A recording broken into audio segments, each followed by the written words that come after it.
the GOP is zeroing in on the debate surrounding trans women in sports in hopes of revving up their conservative base ahead of November's midterm elections.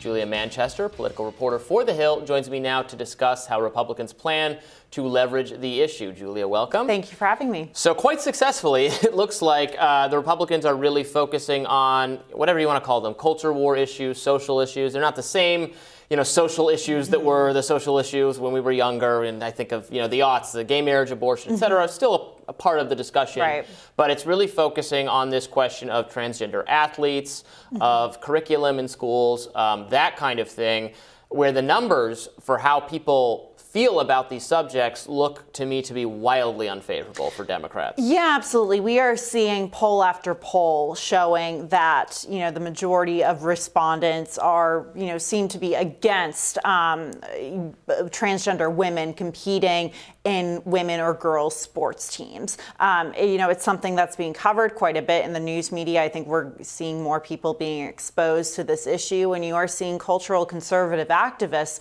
very much jumping on this. And you're seeing particularly conservative lawmakers and officials like Governor Ron DeSantis, for example, Kristi Noem in South Dakota, very much focusing on this in their messaging, whether it's in advertisements or in their legislation. However, trans activists and Democrats who I spoke to about this issue said, look, we need to do a better job of messaging, and we need to do a better job of communicating to voters, our stance on this.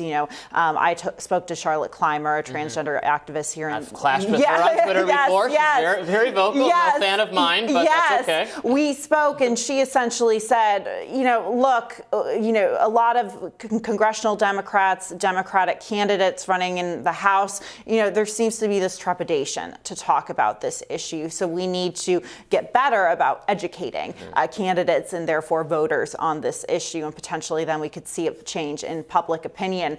But I also spoke to other Republicans about this issue, including Tom Emmer, the head of the House Republican Congressional Campaign Chair. And he essentially said, look, I'll leave it to my candidates and lawmakers running in their own districts. They can decide what they're going to run on.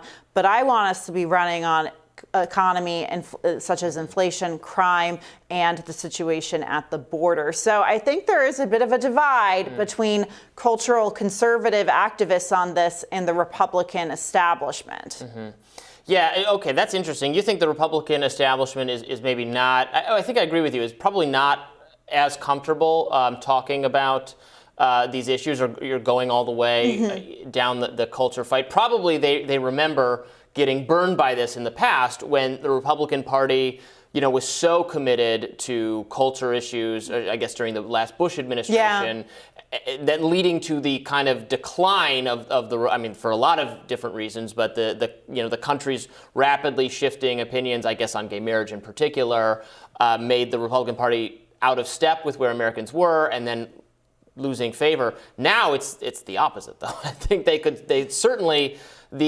some of the left-wing activists who purport to speak for the Democratic Party, I've seen polling on, at least for the trans women competing on women's sports, the polling's dreadful. Even Americans who want full protections or good or treatment, I would count myself among them, who want totally equal treatment whenever possible, they take a step back when it's something like Leah Thomas just winning every sports race or something. Yeah, and I think it comes down to this question of what is a kitchen table issue. And I got a bit of a different definition from talking to different Republicans and different Democrats about it. It seems like the activists within the Republican Party or the conservative movement or within the progressive movement or the Democratic Party, the activists say, a kitchen table issue is something like this because it impacts everyone.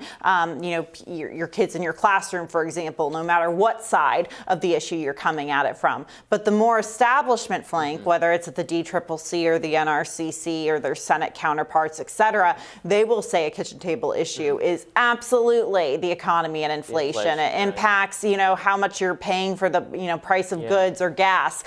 So there's a debate there. I think where they've gone wrong about that, or maybe this is to the activists' credit, in making it particularly about schools, then it is a kitchen table issue because it's about the experience of families and kids and what they're going through in the education system, a system that it was a source of deep frustration to parents of all ideological persuasions during the pandemic. So it's not just, this isn't just an issue that concerns some other people. Since it's in the schools, and that's how the activists are presenting it, or learning about it, or what should teachers talk about. We're seeing that in Florida, obviously.